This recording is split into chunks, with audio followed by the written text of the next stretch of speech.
Hello, and welcome to Unfiltered Eat Better, Think Better series. This is where we get real about our emotions, mindset, connection to food, and healing, and what it really takes to break free and feel good in your body and life again. I'm your host, Janie Shah, and in this series, I sit down with everyday people who face challenges with their health, body, their mind, their confidence, or long held beliefs that have held them back, and found powerful ways to rise and grow through it all. These are all real stories, no filters, no fluff, just raw conversations about what they struggled with, what actually helped, and how they created transformation from the inside out. So, whether you're on your own journey or just curious on what's possible, you're in the right place. Here's to eating better, thinking better, and living a phenomenal life. Let's go. So, today's conversation is one that I know so many women and men, I'm sure, will relate to, especially women, though, who have spent years navigating their relationship with food, their body, their weight, and now, for many in this season of life, menopause as well. Today, I'm joined by Anna, someone who has explored a whole host of holistic and other approaches to healing, has walked through deep frustration and change with her own body and her relationship with food, and has discovered something surprisingly powerful along the way that she shared with me, which was compassion towards herself. So, Anna's story is not about quick fixes, it's about timing and support and mindset and this long journey of learning that maybe, you know what, we're not just broken. We just need the right tools at the right moment to support us. So, Anna, I'm really grateful that you're here. Welcome to Unfiltered. Thank you so much, Jenny. Really happy to be here and really happy to share anything if it might be helpful to other people, for sure. Yeah, amazing. So, before we talk about what helped you, I want us to go back to when things didn't feel so good. Perhaps when did you first realize that you didn't really feel free or comfortable around food or your body? Well, it actually went back a long time. I think my issues with and around food really started when I was shipped off to boarding school when I was 16.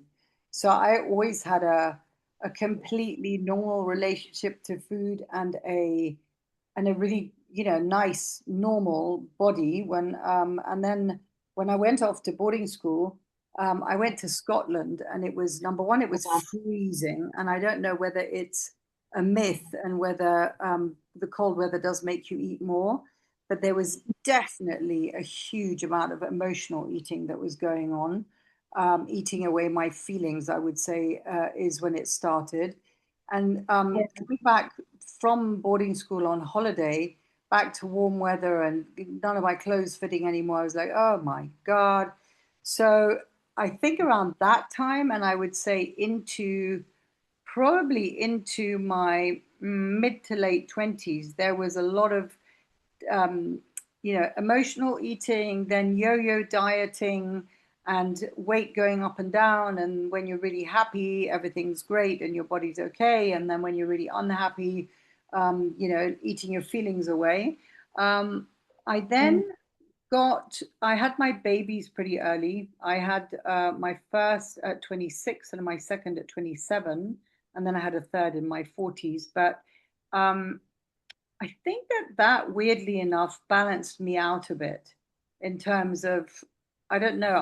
I was someone who really loved being pregnant and felt very healthy being pregnant and did a lot of Mm. swimming and actually also gave myself the time during my Yeah, pregnancies, and I think that that's a big thing.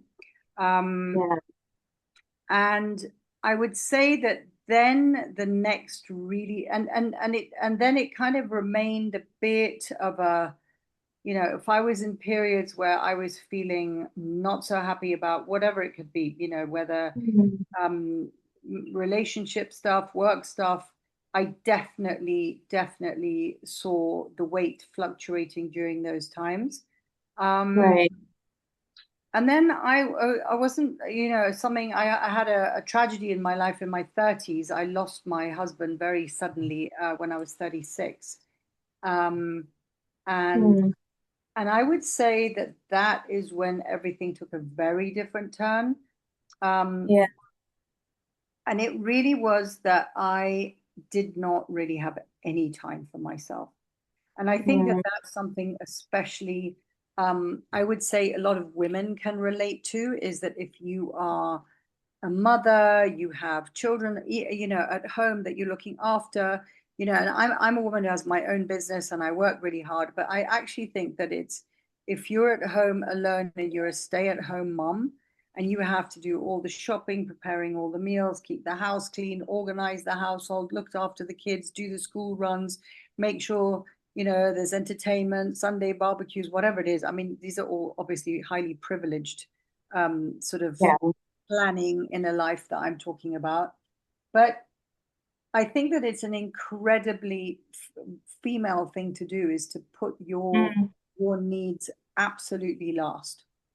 yeah. Um, and I felt myself, for not only that reason, but also a lot of financial stress and working incredibly hard to keep the family to keep food on the table, school fees paid, and everything. Um, I also found that I went into, I would say, really adrenal fatigue and really, really high cortisol levels. So Yeah. the stress and the cortisol, coupled with not sleeping a lot, coupled with having all that going on, and my needs being pushed even further down the ladder, that Yeah. is when I think the rubber really started hitting the road.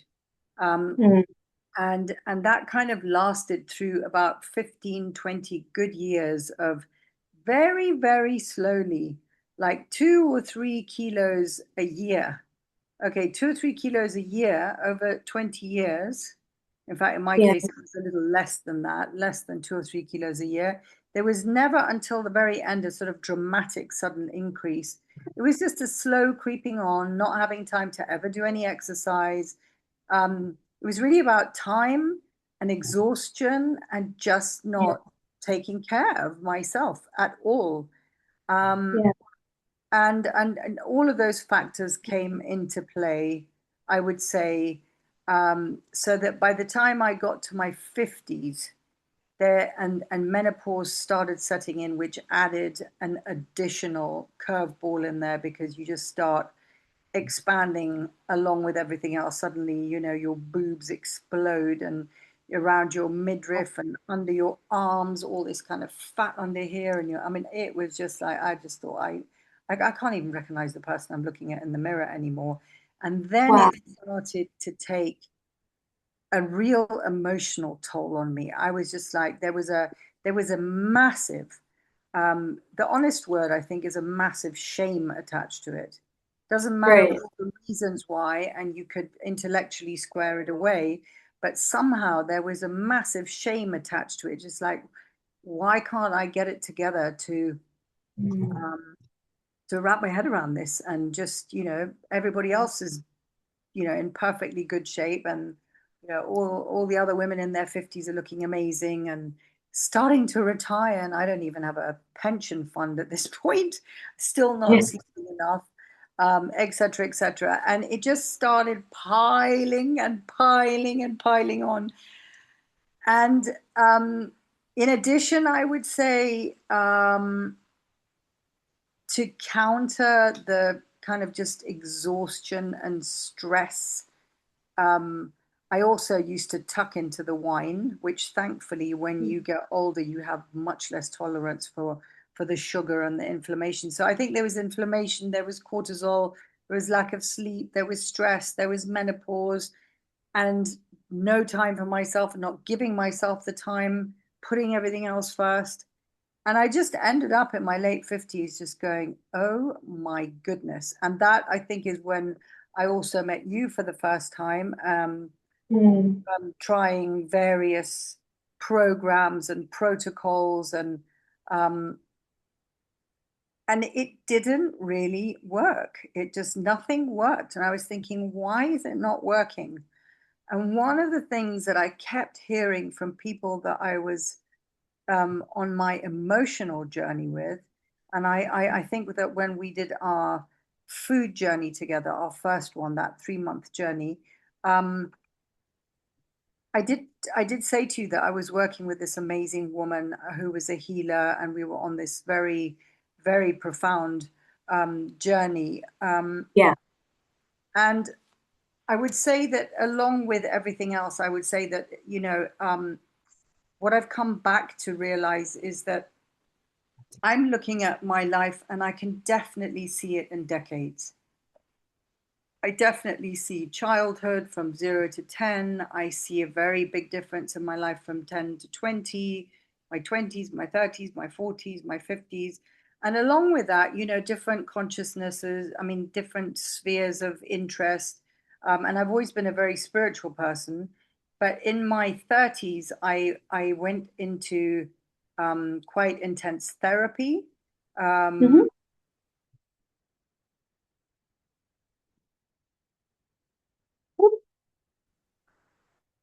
Think we've, sorry, Anna, I being think we just lost you there a little bit. It broke up a little, I think so because of the internet. Listen. So Anna, you were just saying that in your 30s, you went into intense therapy. Yeah, I did. I have a very complicated relationship with my mom. My mom is a woman who was raised during the era where, beauty was an incredibly important currency, and there was a lot of focus on, value Yeah, attached to how you look. yeah. And that was, let me tell you, that was the tip of the iceberg. Anyway, um, I went into therapy. And I would say that I spent 10 good years in my 30s going into, let's say, they call it a shrink, but I mean, definitely it's mental stuff. It's all thinking about it, talking about it, chewing it. Then I would say in my 40s, I went into working with the heart much more. Mm, And then when I met this healer, it was really about the journey of my soul. And there was a lot of work that we did on that. I worked very, very intensely with her for about 6 years, and we still speak just about every day. But it was I mean, as far as your soul journey is concerned, it was a bit of a kind of Lord of the Rings journey. But wow. she was incredible, and each person's is individual to them. It's like, there's not a there's not a blueprint that she follows. It's like she basically says, look, I'm your guide, and if you look right, that's where I'll shine the torch, and if you look left, I'll shine the torch. I can't do Mm, this for you. You do it for yourself. But exactly. I heard so many people like her always saying, when the time is right, it'll all fall off. And I kept thinking, what is that? Because I have heard people say that, right? What is attached to that statement? And God, I hate that statement because that's not a solution that I can That I attach. want right now. No. And so I just thought, okay. And I think that just to complete the story about this, and then we can, you can ask me more questions about it. Yeah. But what happened then, and she helped me with certain exercises, is at a certain point I looked back and I thought, wow, my body is as strong as a buffalo. And I have been through so much stress and so much we're talking about from 36, and at this point I'm 56. So like over 20 years. And Yeah. she started making me like almost get into a non-verbal dialogue with my body, with the bits that I hated so much and the bits Mm, that I was so ashamed of.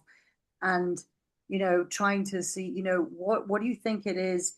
And really coming to the point of understanding that there's a part of it that was actually protection. And yeah. it was really protecting me. And I am right now, I'm 60, and I'm not, touch wood, I'm not sick. I have no physical issues whatsoever. I'm still incredibly strong. Not that Mm, 60 is in any way old, but I just suddenly got this reverence for my body. And I just thought, wow, you have really carried me through and put up with so much. And I suddenly saw all that fat as a kind of protection around my organs, even. I know that sounds totally counterintuitive because people tell you get fatty liver, this, that, but it felt like a layer of protection. And I kind of just got compassionate with myself. And um, Mm. it didn't make me feel less shame because I still looked at myself and went, "Ugh." um, and Yeah. but I just thought, wow, you know what? You have really carried me through. And then I found myself in a moment where it was probably one of the highest stress situations I'd been in for a very long time. And that was, believe it or Yeah. not, my daughter's wedding. So I was the wedding planner and I was pulling it all together. And they decided, I don't know what, they had two venues, I don't know what. Anyway, it was really, really high stress and a lot of work. And she and her groom were both unwell. And there was just an enormous amount. And I was like, I was literally sleeping 2 hours a night and working so much to the point of collapse. And then I looked at the wedding photos and I just said, you know what? That's it. I'm done. That is not me anymore. I actually, I'm done on so many levels. I'm not doing this anymore because actually I will end up just killing myself because this is too much for one body to carry. And Mm. I don't need all this protection anymore. I need to just go, okay, let's calm down. And it was an Yeah. incredibly overwhelming thought because I got on the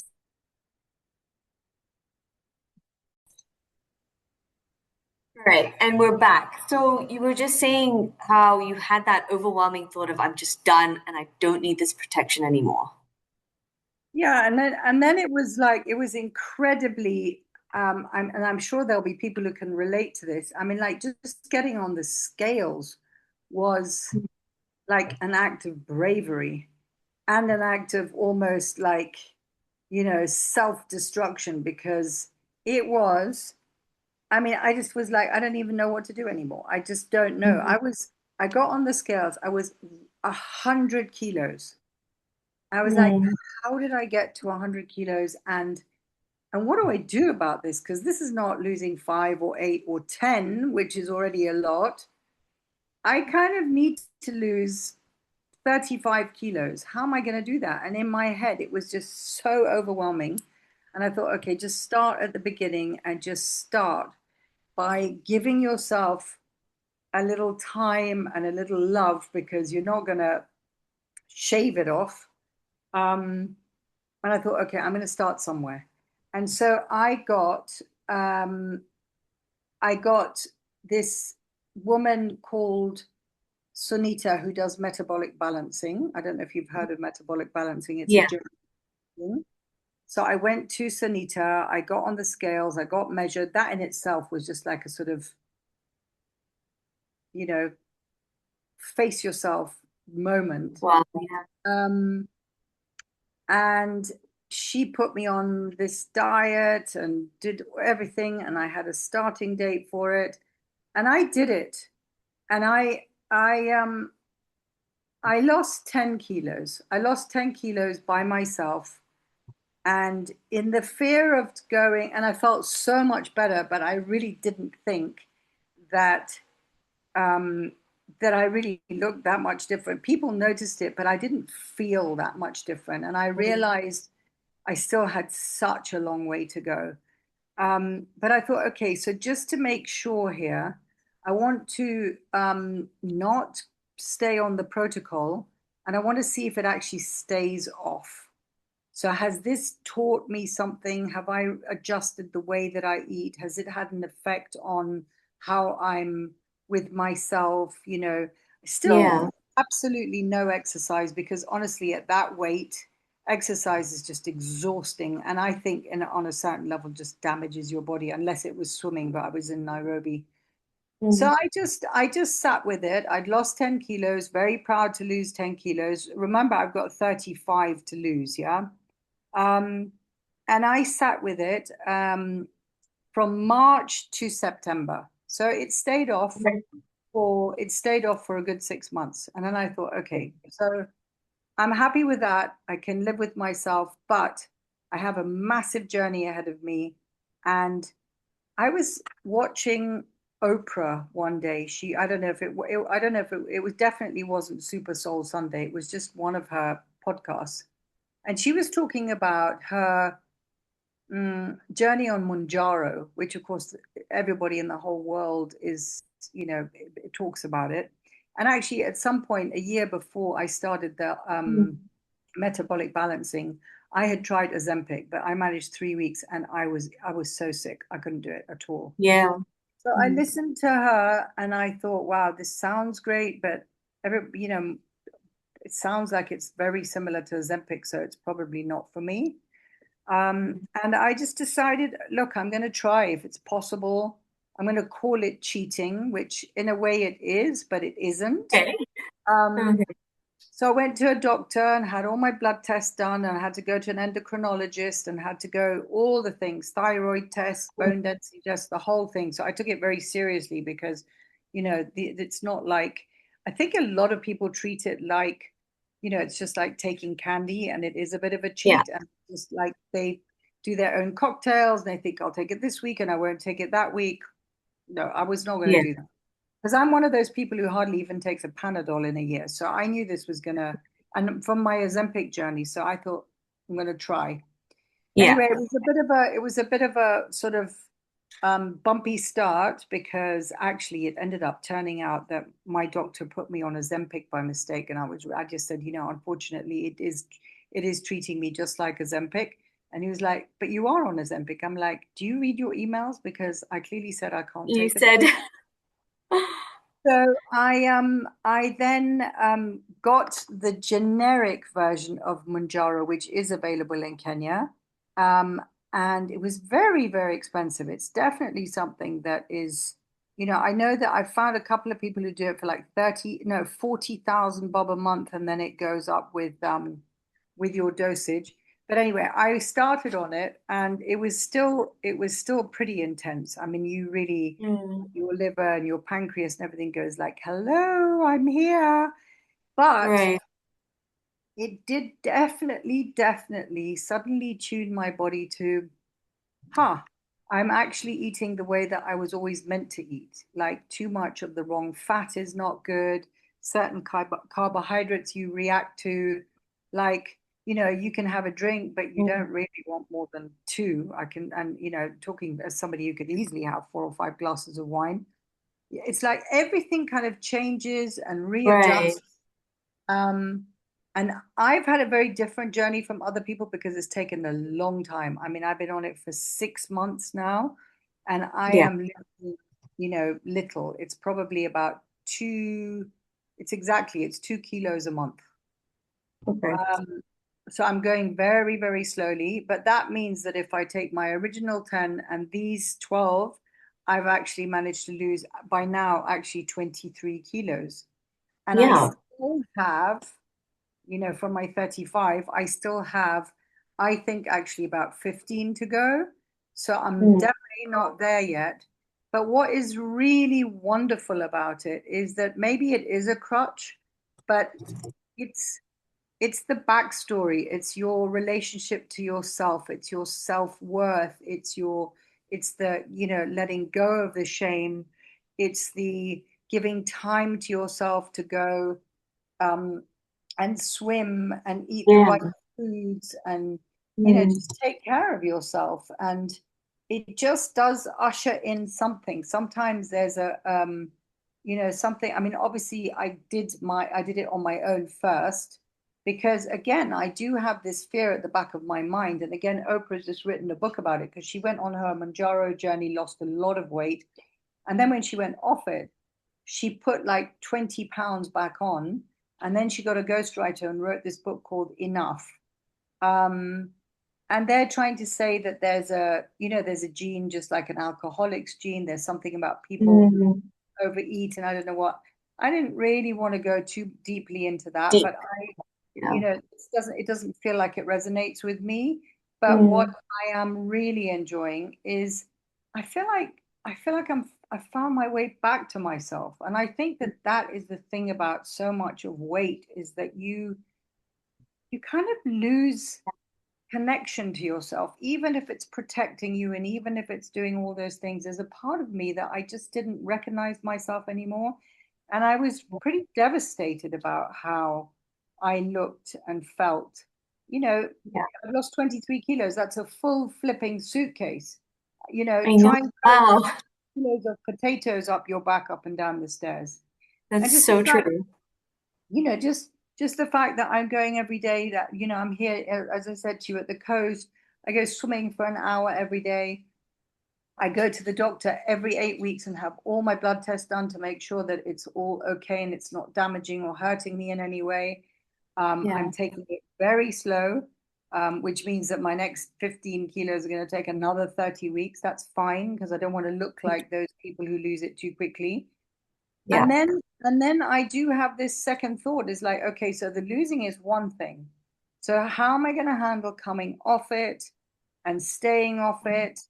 And then, hopefully it would have retaught me. And my doctor told me a couple of things that are very true. She said, you do have to take it long term because there are physiological things she was talking about. She said, if in 1 year you lose 35 kilos, your body's memory is that you're 100 kilos and your body's going to be in a Yeah. massive panic to get you back to 100 kilos because it thinks you're starving. So there's all Yeah. these other things that I need to do that will be a longer term thing to keep it off. But I feel so much more healthy. I have so much more energy. I Mhm. feel, I'm definitely not all the way there yet, but I've managed a big chunk of it, and I just feel so much better Right. for not having the shame and for not having this kind of, there's a part of it that is kind of like self-torture every day. I don't know if anybody's ever been overweight. There's a part of you that looks in the mirror and it's this Yeah. self-loathing and this kind of, self-worth. And that Mm. is the thing that trickles over into so many other things and decisions that you make, and you go, oh, bugger it, I'm just going to eat, all of that because who the heck, I'm not going to ever be. Mm. I So all know. of that Yeah. is slowly coming into check, and it's a Yeah. journey. But there have been really interesting moments on this journey that I really want to hold on to, and there are things that I don't want to forget as well. The bad bits that I don't Good. forget, and the good Yeah. bits that I want to hold on to. And I'm really praying because I actually believe that this is going to change the rest of my life from a health point of view. Your Yeah. blood sugar goes down. I mean, I think that for some people, I'm lucky I haven't had that, but I'm also counter balancing it with things like senna leaves. But a lot of people get terrible, terrible constipation from it because it kind of slows your digestion down completely. But on the Right. whole, it improves your heart health, your liver health, your cholesterol, your blood sugar, all of those This is things. what when you This say is, it this is improves. Mounjaro. Okay. Yeah. Yeah. Yeah. And so I mean I would say that I'm really glad that I did the metabolic balancing for myself first so I don't feel it's a crutch. So I said Yeah. I could do 10 kilos and then I just said, you know what, I did 10 kilos, but I have another 25 to go and I'd kind of love a Mm. bit of a kickstart, and it's definitely not going faster, but a And bit of support. Yeah. distance support from something. Yeah. Um, and I'm not reacting to it badly, so it's wonderful. Um, Yeah. but there's been a lot of aha moments along the way, and making I don't know about making friends with my fat because I really really didn't love it. Um, I mean, it's interesting you say that because all this time, I mean, through this incredible journey that you've just weaved for us and shared with us, I just want to first say thank you so much. I think it takes a lot of bravery to be able to talk about all those different aspects that have gone around this and also so openly to speak about the shame that we feel with our fat and our body. It's not easy to speak about. So I'm really grateful that you opened up about that and shared it as well. But I hear you on the being friends with the fat. through this whole story, I've heard you say, I want to lose this weight, I want to lose this, and I want to lose that. And then at the same time, there's this acknowledgement that, well, my fat is there for protection. It was there for a purpose. It was serving me for a purpose, and yeah, it's there. But something that you've battled with for so long, it's very difficult to make friends with Yeah. and Not, accept. especially when it looks so awful and it makes you not feel like yourself. It's a, Yeah. and if you have if you have self body image Mm, issues anyway, it kind of does get, there's a lot of different strains in there because, I didn't think about it until I put on weight at school, and I was always someone who was considered like a really, really pretty young woman. And then all of yeah. a sudden it was like, wow, what do I look like? And how Mm, and when I look at pictures of myself at that age, is like I looked amazing, even when I put on the weight. But um, it starts messing with your head, and it's trying to figure out where it's messing with your head, and then not. Yeah, I think that it's the self-worth and the shame that was the absolute killer for me.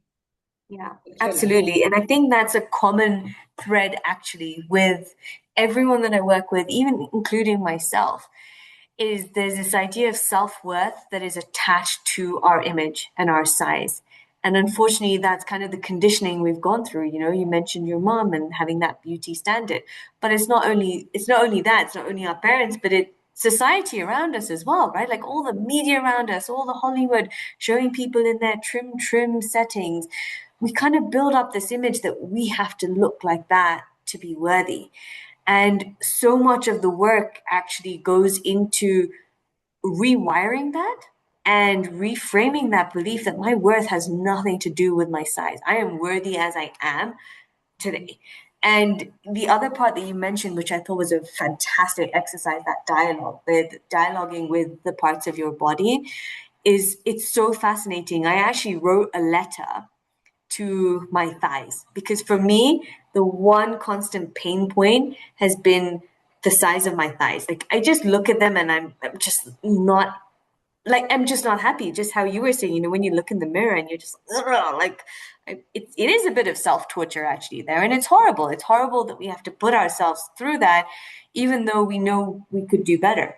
But I did this exercise of where I wrote a letter to my thighs, and it was painful, it was sad, it was eye opening at the same time. I didn't know what I was going to write. I just said, you know what, I'm going to start and just go to your thighs.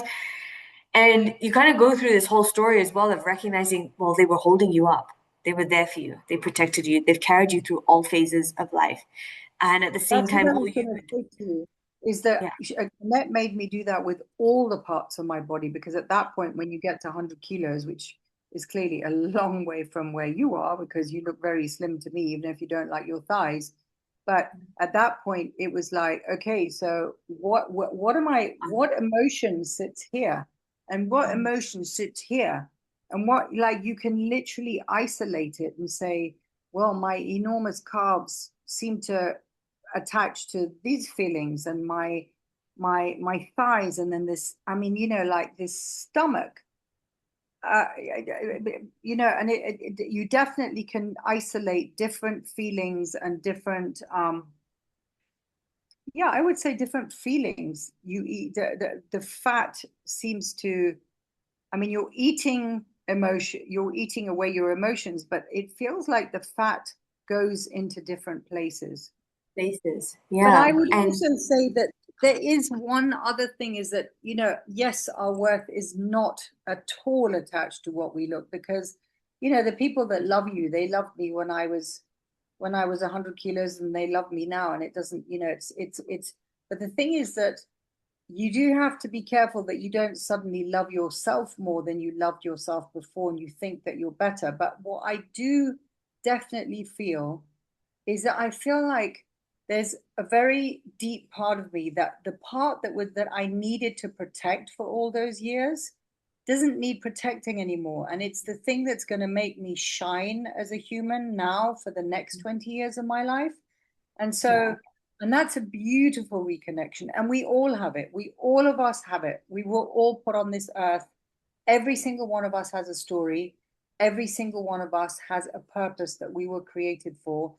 And it's just that I think that that center gets really buried in all of this. And it's buried in life. I mean, it's just like navigating, flipping life. And you just get to a point, I guess, in your 50s where you can like calm down a bit. But I do feel like then the weight is in the way. It's not a protection. It's something that it's like having your head wrapped in cotton wool.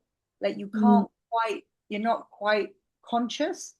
And I yeah. feel like that has helped me. You know, like when you go on a water fast or something, or you drink water for 2 days and you suddenly feel more clear and Yeah. cleansed. That's what I would say is that I'm connected to a part of my being that I've Yeah. really missed. I've really missed. Amazing. Oh, I love that. That gives me chills right now when you say that you like connected to that. And that's going to be the source of all your action and motivation as well now that you feel yourself.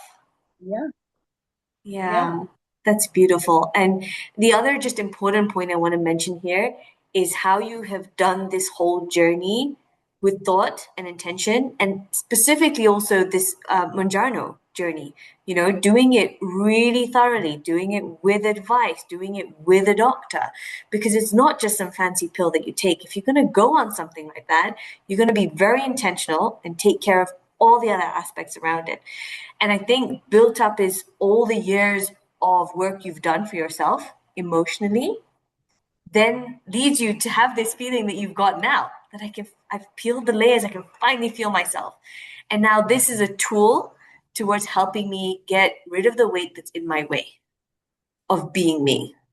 absolutely. And you know what? If you go to the right kind of health practitioner, like the doctor that I went to see for this, she is so amazing. Not only is she an amazing diagnostician, but for example, she doesn't just let you go on Manjaro. It's a four-pronged attack. You go on Manjaro and you give yourself the injection. You also, in my case, she knew that I didn't need it. I've known her for many years because our children are the same age, but she makes, if young people come to see her, she definitely makes them see a shrink. Yeah. Definitely. Because Mm. I don't know who it is, obviously, because she would never tell me, but she said, one of her clients wanted to go on it. And then it turned out there was some sexual abuse issues. And if they weren't addressed, then this was never going to work because it was definitely the same thing. It's a protection and a hiding of feelings and everything else. She Yeah. also makes you go with a nutritionist, which I didn't need because I'd done the metabolic balancing and have the nutritional aspect. And then the one thing that she's really bugging me about now is that you are supposed to either start going to a gym or at some point you are, and I'm feeling like I'm getting to the point when I'm not feeling too heavy to do it, but um I think it's called weight training. Of course I have no Yeah. idea because Strength I've never, training. it's like strength training. There you go. Yeah. And getting all the muscles going and bone density to make sure you don't lose your bone density and you don't lose too much muscle. And Yeah. anybody listening to this who might be interested, I think that next year they've actually got a very interesting next generation of Manjaro coming out that only targets the fat. So when you lose the weight, you only Mm. use fat, not muscle. But I'm with Interesting. you. I think that just going on something like this without the emotional backstory and without the facing yourself is, it can just be that thing where you just, you're down 30 kilos. I'm putting my hands the wrong direction. You're down 30 Yeah. kilos, and you're up again. And that's really not what you want because it's getting to the heart and soul of all of these incredibly sensitive issues. And I Yeah. really, for me, it really does come down to some kind of the self-worth and the self-punishment and then the self-torture. I don't know, there's a lot, that was for me, but there Good. is, Yeah. people do it for different reasons, but yeah. Okay, And I've I would spoken and say, spoken. Now I'm going to let you speak. yeah, no, no, it's great. This is about you. It's about your story. And I just want to say, I appreciate what you've shared because it's opened my eyes to another side of things, right? Because I'm very much on the side of we don't need to take pills, we don't need to do these things to help. But hearing your journey has opened my eyes to, there's a whole other side to this, right? There's everything that you've just shared. And I'm like, well, yeah, this is for you. This is what you need to do to support your journey. It's not the same thing for everyone. And that's the beauty about this podcast series is that when I speak to others, it broadens my mind as well. So I want to thank you for that because sometimes I can be quick to make judgments on like, oh my gosh, but why are you doing this thing? There's obviously a reason, and it's a beautiful reason that you've started this journey. So yeah, thank you so much for sharing that. And really important is that psychotherapy that goes with this. Do not ever skip that step. Anyone who's listening or watching, if you're choosing to go on this, do not miss the step of the psychotherapy. Miss that step, and do not miss the nutritional step, because Yeah, otherwise it is just that it is something that you're not addressing the root of the issue, I would say, because I think that exactly. the whole thing around weight um, is definitely to do with our relationship to ourselves. Mm, Somehow you just keep coming back to that. And yeah, why is it that in a household of five people and I don't know, whatever, 10 pets or one pet or whatever it is, why is yeah. it that you put yourself last? And why is it Mm, that everybody else's needs go first? And why, all those kind of things yeah, going right back to younger people who've had children right now and who are struggling with losing baby weight or are in an unhappy relationship or in a happy marriage, but they're just not happy with themselves. There's always an emotional backstory, and it's really important to address that. yeah. Amazing. Well, Anna, thank you so much for sharing your story. And as we start to wrap up this episode, there's a question that I ask all of my guests. And that is, if healing had a voice, what would it say to you today? Oh, if healing had a voice, it would say, well done for persevering, and I'm so proud of you, and I love you. That's what it would say. Yeah. Oh, beautiful, beautiful. Thank you so much, Anna, for being here with us today. Thank you, and thank you. And it's lovely to see you again. And good luck with it all. I love the work that you're doing, and I love the focus that you're taking. And yeah, really proud of you for doing that. And really encourage everyone who's going there. It's not always easy, but I actually think that's where the root of the healing will be. Yeah. Thank you. Thank you so much. Thank you. Thank you. Take Bye. care. If this conversation resonated with you, helped you, or made you feel seen, please be sure to hit subscribe so that you never miss an episode. And come join our free Facebook community, Eat Better, Think Better. It's where these conversations continue and where you'll find real people walking the same path. If you're ready to go deeper in your own journey, whether it's healing your relationship with food, shifting your mindset, or breaking free from beliefs that are holding you back, you'll find more support, resources, and ways to work with me at www.eatbetterthinkbetter.com. So until next time, here's to eating better, thinking better, and living a phenomenal life. Let's go.